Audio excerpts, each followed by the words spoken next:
السلام عليكم، ازيكم حبايبي؟ عاملين ايه؟ النهارده هنعمل صينيه كيكه اللي هي التايجر دي. هوريلكم هنعملها ازاي. هتبقى على البوتاجاز من فوق. دي بيضه، هنحط عليها السكر المقدار اللي انت عاوزاه. نص كوبايه زيت، كوبايه لبن. هنضربهم في بعض كويس واوريلكم.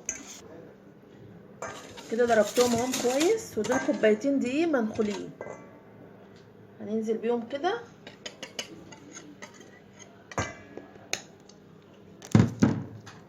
كيس بودر، هضربهم بقى كويس.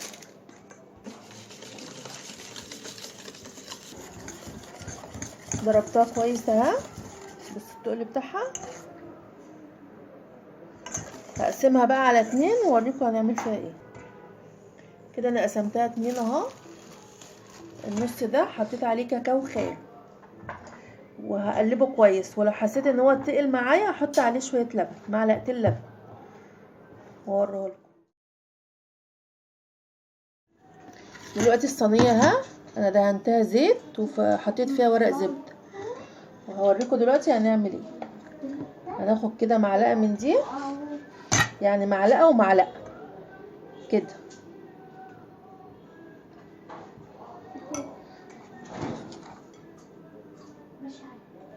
وبعدين معلقه من دي.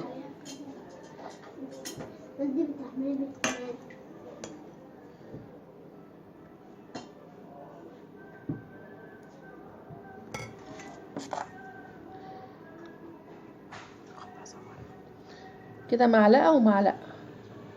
هتاني ماشيه على كده لحد ما اخلص خالص واوريها لكم. دلوقتي عملتها. هنجيب خله كده وهنعمل كده، ماشي.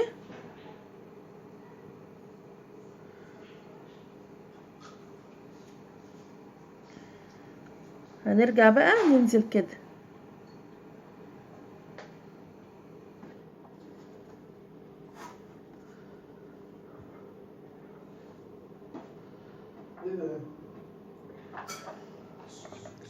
بصوا بقى طريقة التسوية ايه. هنجيب حلة قديمة عندنا مكنش بنستعملها يعني، وهنحط فيها كوباية ملح. هوريها لكم دلوقتي.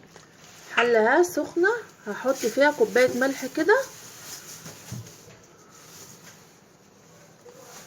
ماشي.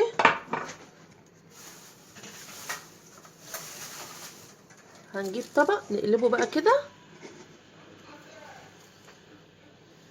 وهنحط الصينية عليه يعني نص ساعة، 30 دقيقة او 35 دقيقة، ونفتح عليها.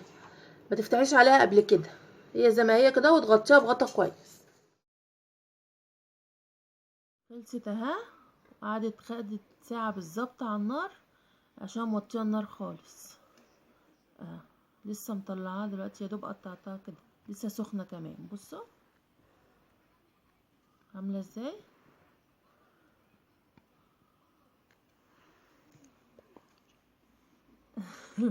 لو عجبكم الفيديو حطوا لايك، والهنا والشفا.